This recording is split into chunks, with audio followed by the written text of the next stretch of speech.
For years, Camilla had painstakingly crafted the image of a resilient queen, a woman who step by step emerged from the towering shadow of Diana to finally ascend to the highest throne of royal power. But then, with nothing more than a small card written in the innocent handwriting of a child, the first cracks began to show, right through the glossy facade she had so carefully painted. Beneath the calm exterior of the monarchy, undercurrents were already stirring. And when young Charlotte, with those sparkling blue eyes so eerily reminiscent of the grandmother she never knew unknowingly, touched a wound that had never truly healed, Camilla understood this was no longer a memory, it was a threat. A child who had no idea she'd reignited an old war. And another woman, Princess Anne, quietly emerged from the margins of royal history. No longer a supporting character in the palace's troubled court, Anne now stepped forward as a quiet force to be reckoned with, not loud but loud enough to shake the ancient stone walls of the monarchy. For the first time in decades, a woman without a crown dared to change the rules of the game. And what sent shockwaves across Britain wasn't what she said, but who she chose. Is this the moment history begins to split in two, or merely the opening notes of a darker retaliation brewing in the shadows? April 2025, London hums with solemn remembrance for Princess Diana, the woman who forever changed the face of the British monarchy. This annual tribute feels heavier this year as the royal family grapples with unprecedented turmoil. King Charles III, after revealing his cancer diagnosis in 2023, is visibly frail. He rarely appears in public, and medical reports whisper that he relies on sedatives to manage pain, casting doubt on his ability to lead. Princess Kate Middleton. Prince William's wife is also locked in her own battle with cancer diagnosed in early 2024. After surgery and chemotherapy, her once vibrant frame is fragile, her hair thinning, and she's stepped back from public duties to focus on recovery. The House of Windsor feels like an ancient tower on the verge of collapse, with Queen Camilla Parker Bowles emerging as a shadowy puppet master. Now, in her late 70s, Camilla, once reviled as the other woman in Charles and Diana's broken marriage, wields influence over Charles's scheduled royal council meetings and even the lives of her grandchildren, particularly 9-year-old Princess Charlotte, who turns 10 soon and is already dubbed Diana Reborn for her striking looks and kind heart. White flowers pile up at Kensington Palace's gates, where crowds gather to honor the people's princess. Diana, who fought against landmines, championed AIDS patients, and challenged royal traditions, remains an eternal icon. Amid this sea of grief, a small act by Charlotte sets off a tidal wave. With her golden hair and sparkling blue eyes mirroring her grandmother's, Charlotte crafts a simple card on plain white paper. In her childish scrawl, she writes, "You are the light that guides me forward." It's a heartfelt tribute to a grandmother she never met, unpretentious and pure. But in a royal family fraught with tension, this card carries profound weight. It's not just a nod to Diana, it's a reminder of her legacy, one Camilla has spent years trying to eclipse. A trusted palace staffer snaps a photo of the card and shares it on social media, and within hours it goes viral. The British public is moved to tears. "Charlotte is Diana Reborn," one X comment, like thousands of times, declares. Headlines proclaim she's carrying her grandmother's legacy of love. Political talk shows dissect the moment, noting how Charlotte steps out of her brother George's shadow, the direct heir, and emerges as a new feminist icon, especially as Kate weakens. Not everyone is thrilled. In Buckingham Palace's dim corridors, Queen Camilla feels the card like a dagger to her heart. The woman once branded the third person in Charles and Diana's marriage has spent decades crafting an image as a resilient queen supporting her husband and the crown. Charlotte's innocent gesture feels like a silent challenge, reviving Diana's ghost and exposing Camilla's fragile position. Alone in her Clarence House study, clutching a newspaper, with the card's image, her face flushes with fury. This child, she's deliberately dredging up the past. Camilla mutters, her voice trembling with resentment. She recalls the 1990s when Diana was alive and Camilla hid in the shadows, enduring public and royal scorn.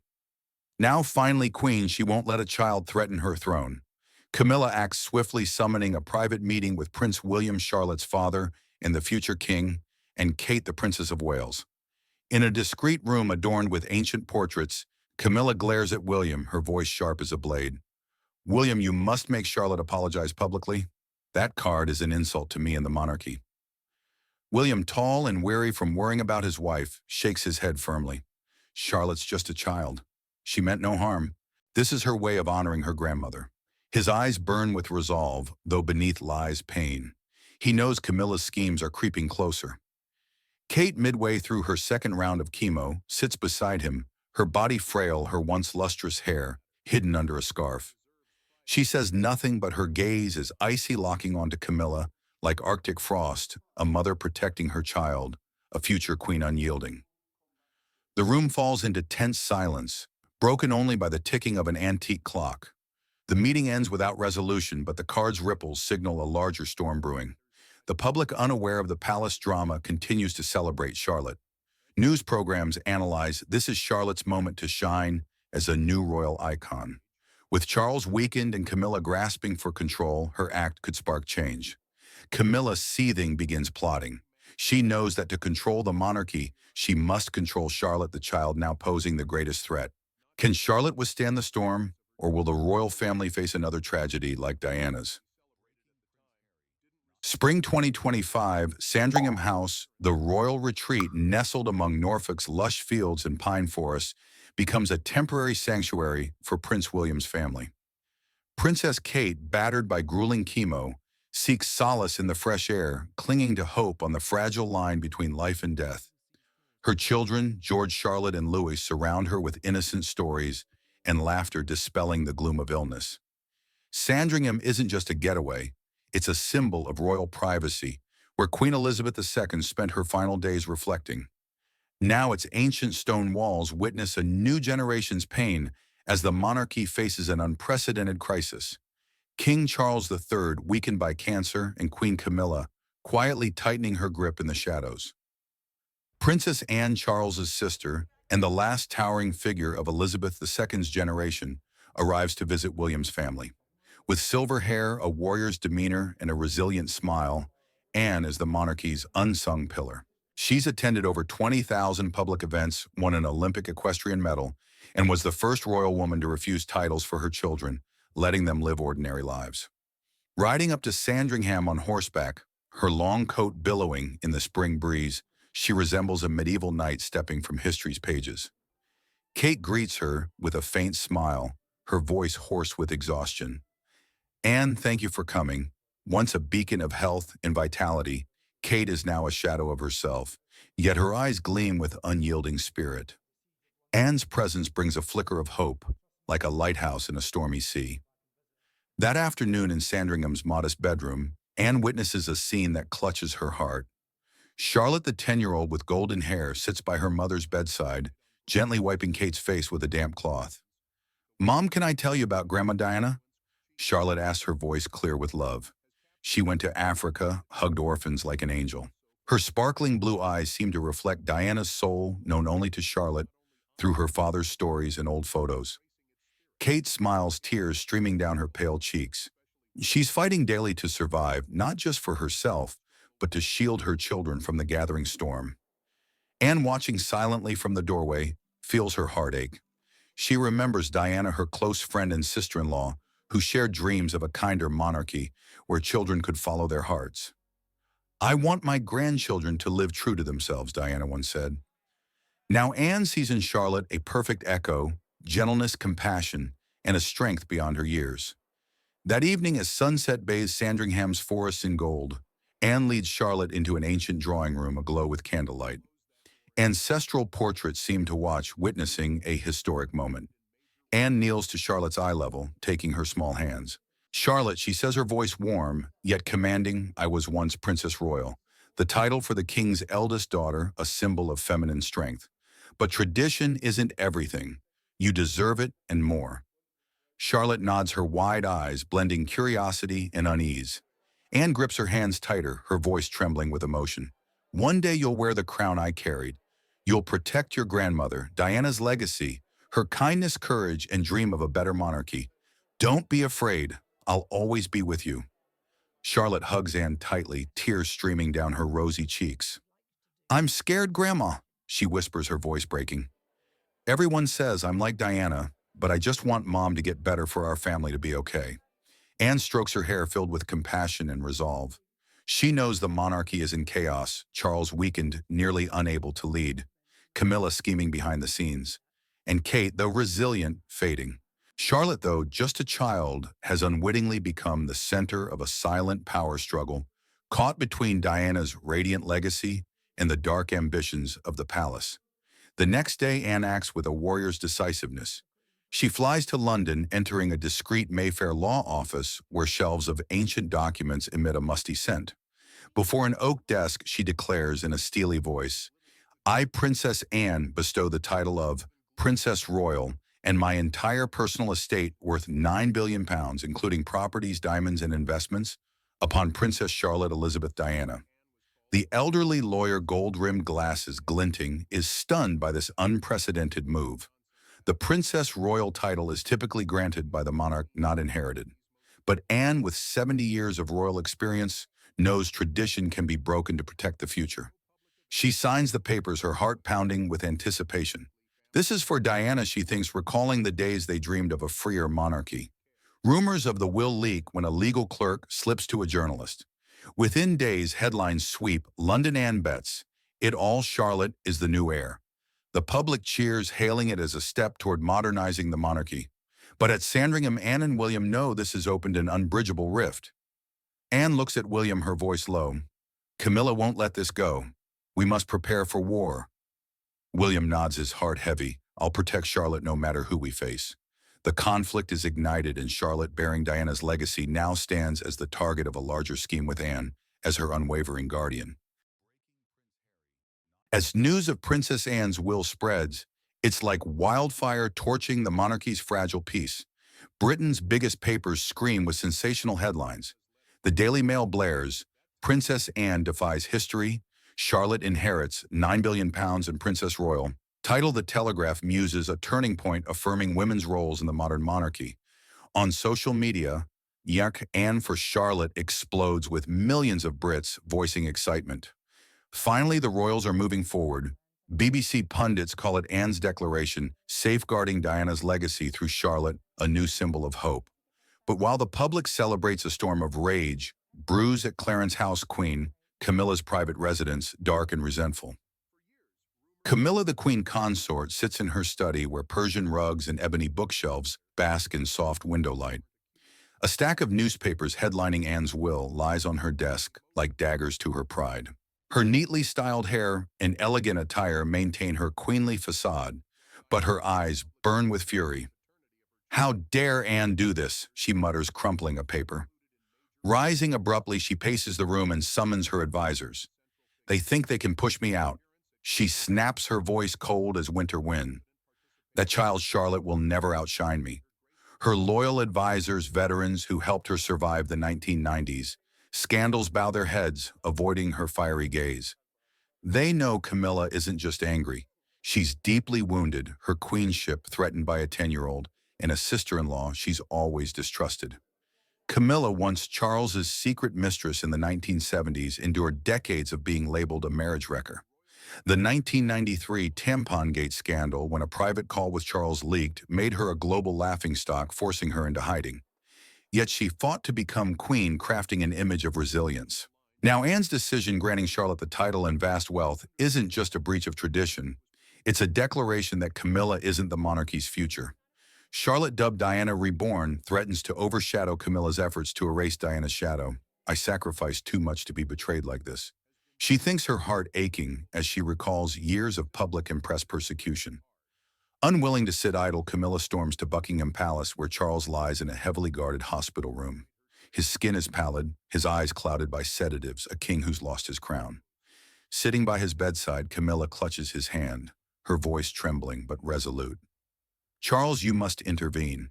Anne can't just give away the Princess Royal title. It's an insult to us, to what we've built." But Charles, drained by illness, shakes his head weakly. "Camilla, I have no strength left," he murmurs. "Anne's made her choice. Let it be." His words cut like another knife, and Camilla leaves, her face ashen. Charles, her rock through every storm, can no longer protect her. Fueled by resentment, she returns to Clarence House, her steps heavy with a century's worth of pain. But Camilla doesn't surrender. She calls in her old PR team experts who navigated her through Diana-era scandals, including subtle smear campaigns. In a secluded room with curtained windows, She orders, "We need to dim Charlotte's shine. The public must not see her as an icon." The advisors nod, drafting a planned tabloid stories, cunning rumors, and fabricated tales to turn Charlotte from an angel into a question mark. Camilla sits back, her gaze cold but sharp. "I survived, Diana. I'll survive this child too."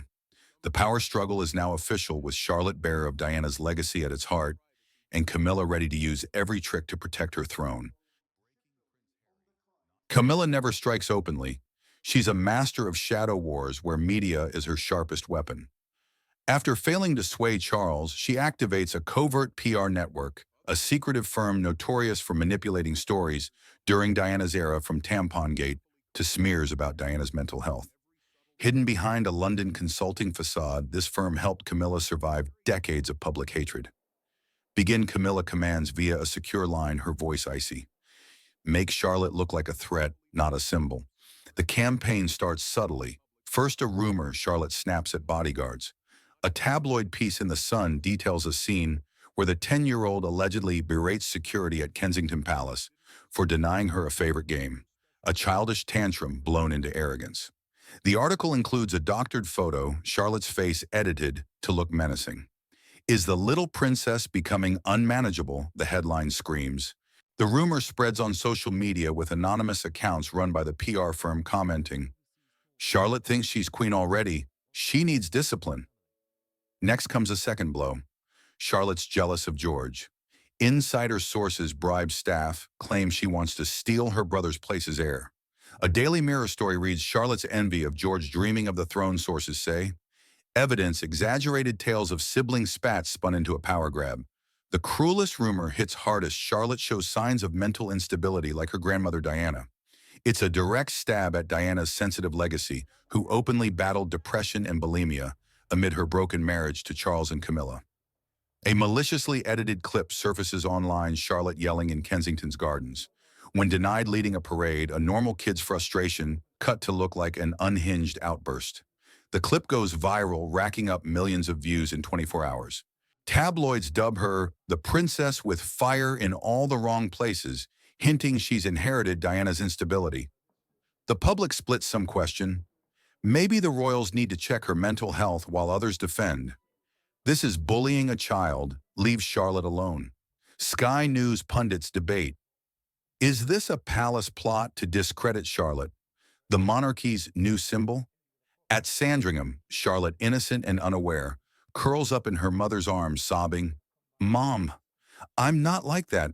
I just wanted to play," she cries, her voice trembling, tears streaming down her rosy cheeks. Kate, frail from chemo, holds her tightly, her heart breaking. "You're my light, Charlotte. They won't dim you. We'll fight back, I promise," she vows. Kate, with a mother's strength and a future queen's resolve, calls her legal team. "Find the source of these rumors. We can't let Camilla win," she says, her voice firm despite exhaustion. She recalls Diana's scandals, leaked nudes, smear stories, and vows history won't repeat with her daughter. Camilla, in her Clarence House study, smirks in the dark as she watches the view counts soar. They're eating it up, she thinks, savoring the moment. But she's unaware of a counterstrike brewing from an unexpected alliance of Kate Anne and even Harry across the Atlantic, ready to turn the tables. Amid the media storm, Camilla unleashed, targeting young Charlotte. Princess Kate Middleton, symbol of grace and resilience, refuses to yield. Her body, weakened by relentless chemo, is fueled only by fierce love for her children. From her Sandringham bedroom, surrounded by Norfolk's green fields, Kate sits by a window, her eyes tired but burning with purpose. Holding a pen and paper, she writes carefully, each word a sharp blade against palace schemes. Her open letter to The Guardian, Britain's most respected paper, known for incisive social and political analysis, is brief but powerful. "I extend my heartfelt thanks to Princess Anne for standing for what's right when I could not. The monarchy's true legacy lies not in power or rigid traditions, but in the strength of family to shield and uplift one another in the storm. Charlotte, my daughter, is the light of the future, and I believe she will carry the kindness and courage to uphold the monarchy's finest values." The words aren't just gratitude to Anne. They're a silent declaration of war, a direct strike against the plots targeting Charlotte. Published immediately, the letter graces The Guardian's front page. Kate Middleton speaks out. a call to protect the monarchy's future.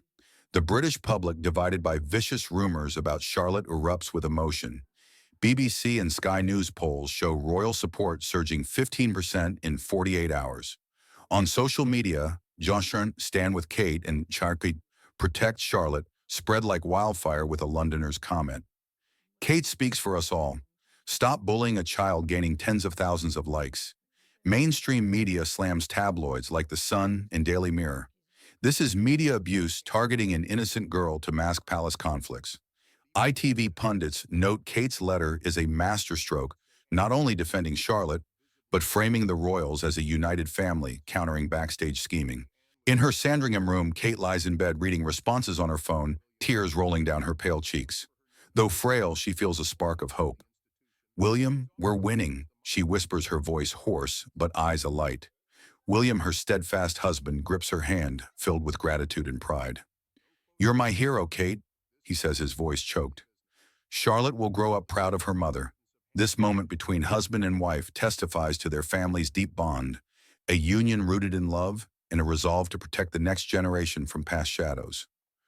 William, who watched his mother Diana tormented by media and royals, knows Charlotte faces similar risks. He holds Kate, whispering, "We won't let history repeat." The biggest surprise comes from across the Atlantic, where Prince Harry, estranged from the royals since 2020 after bitter clashes with Camilla and others, joins the fray. From his lavish Montecito home, Harry posts a never-before-seen photo on Instagram. Taken in 2015, just after Charlotte's birth, it captures a tender family moment. William and Kate in Kensington's drawing room, beside a large Diana portrait with baby Charlotte in her mother's arms, as if cradled by her grandmother's image. Though Diana died in 1997, Harry's caption amplifies the symbolism in enduring legacy. Charlotte, my mother's granddaughter, carries Diana's light. Protect what matters most. The photo, though, not literally. Diana holding Charlotte evokes a sacred connection, painting Charlotte as the people's princess reborn.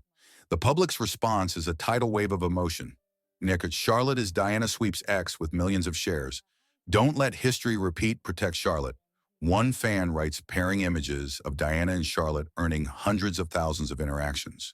CNN and BBC pundits note Harry's move as a direct hit at Camilla, accused of contributing to Diana's pain. The public turns on tabloids with Russian boycott, The Sun spreading urging boycotts of smear stories. In a brief Oprah Winfrey interview days later, Harry shares voice thick with emotion. "I watched my mother hunted by the press, isolated by family.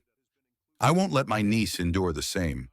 His words resonate with millions, reviving memories of Diana, the woman who reshaped the monarchy with compassion and defiance. The family's bond strengthens through this unlikely alliance of Kate Anne and Harry, three figures from different generations, united by Diana's legacy and love for Charlotte. Kate, though frail, is a beacon of resilience, protecting her daughter at all costs. Anne the Guardian brings strength and experience to guide Charlotte through the storm. Harry, from afar, offers truth and memories of his mother, linking past to future. This unity isn't just strategic, it's a symbol of familial love, transcending rifts from Harry's royal exit to Kate's illness. At Sandringham, Charlotte, though, young, senses this strength. Hugging her mother, she whispers, "Mom, I'll be strong, like Grandma Anne and Uncle Harry." Kate smiles, tears falling, knowing her daughter is shielded by a family that never abandons its own. Meanwhile, at Clarence's house, Camilla reels in humiliation and rage. Kate's letter and Harry's photo strike like twin daggers to her ambitions. She sits in her study, curtains drawn, a desk lamp, casting faint light on her pale face. Reports from her PR team pile up, showing public opinion has turned against her. Now queen, she finds herself cast as the villain, isolated by her own family. The humiliation makes her clench her fists, nails digging into her palms. "They think I'll give up," she thinks, her eyes glinting with cold resolve. July 21st, 2025, a warm summer day in Scotland, marking Princess Charlotte's 10th birthday, becomes a quiet, historic moment at Balmoral Castle. The legendary Highland Retreat, a royal haven since Queen Victoria's time in 1852, has long been a sanctuary from London's glare. It's where Elizabeth II spent her final days, and now it hosts a secret, unadorned ceremony charged with tension and sanctity. Princess Anne, with her nightly presence, orchestrates the succession ceremony, in a grand candlelit drawing room. Present are Prince William, Charlotte's father, and the future king, along with senior royal council members, legal advisors, and trusted nobles. The air is heavy, yet momentous candles flicker on ancient stone walls. The scent of wildflowers lingers, and the wind outside hums like history's whisper. Anne, in simple but regal attire, stands at the room's center, her voice resounding. Today, on my granddaughter's birthday, I, Princess Anne, formally declare Charlotte the next Princess Royal. She carries not just the blood of the present, but of the future. A future where royal women are unbound by outdated traditions. Her words shatter precedent.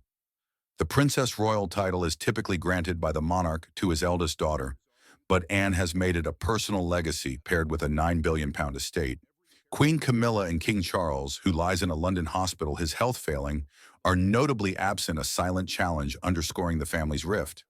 Charlotte, in a pristine white dress, enters the room, her wide eyes filled with nervous anticipation. Anne kneels, placing a small tiara, the title's symbol, on her granddaughter's head. "Are you ready, Charlotte?" Anne asks, her voice trembling with emotion. Charlotte nods, tears streaming. "Grandma, I won't let you down. I promise to protect everyone, like Diana did." This moment is the ceremony's heart-soft applause from the council, whispered emotions, and William embracing his daughter, pride mingling with worry. The ritual unfolds with ancient traditions. Anne recites a ceremonial oath, presents a diamond ring, once owned by Elizabeth II, and signs legal documents before witnesses. This isn't just a title transfer. It's a symbol of royal evolution, from conservatism to modernity, from manipulation to protection.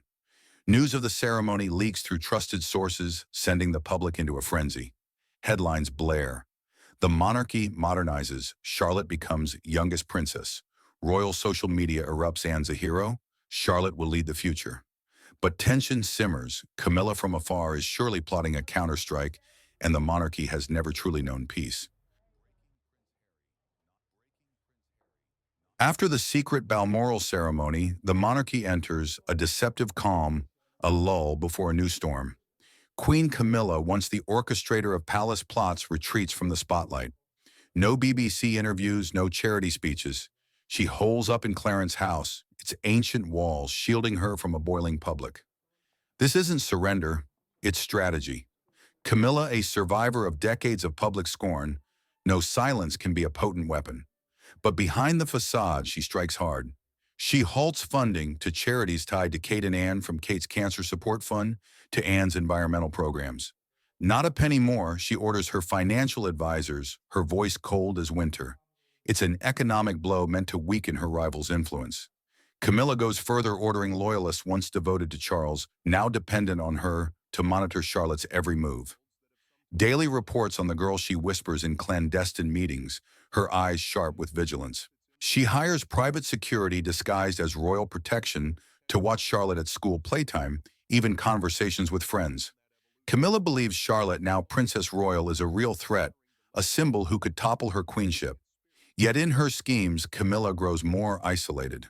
Alone in her Clarence House study, gazing at the moonlit garden, she reflects on her thorny past. She recalls the 1980s, hiding as Charles's mistress, while Diana shone like a star, enduring third woman slurs. The 1992 book Diana, Her True Story exposed their broken marriage, thrusting Camilla into public hell. She wept alone, questioning if love was worth the cost. Now in her 70s, finally queen, she sees history repeating, a Diana reborn, stealing her light. "I waited too long to lose everything," she mutters, tears falling, her heart heavy with resentment and loneliness. This isolation makes her more dangerous than ever. Meanwhile, Princess Charlotte, the 10-year-old symbol of hope, is shielded by a formidable alliance. Princess Anne, an unyielding guardian, stands by her, teaching royal history, resilience, and even equestrian skills, echoing Anne's Olympic past. "You're Princess Royal, but you're also you," Anne says warmly. Diana's legacy: her grandmother Charlotte never met, burns bright through William and Harry's stories, old photos, and the cherished cards Charlotte keeps. "You are the light that guides me forward." The public, once divided by rumors, unites fiercely. Polls show 80% support for Charlotte, with campaigns like Camilla's Stand with Charlotte spreading, casting her as a symbol of purity and change. Headlines proclaim Charlotte isn't just a princess, she's the future Diana dreamed of. On the evening of July 22nd, 2025, just a day after the ceremony, Charlotte, under Anne and William's discreet protection, slips away from Balmoral to stand before Diana's statue at Kensington Palace.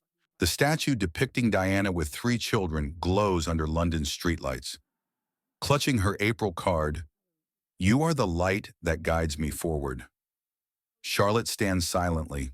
The night breeze carries the scent of garden flowers, and she whispers, "Grandma, they won't scare me anymore. I'll be strong like you were."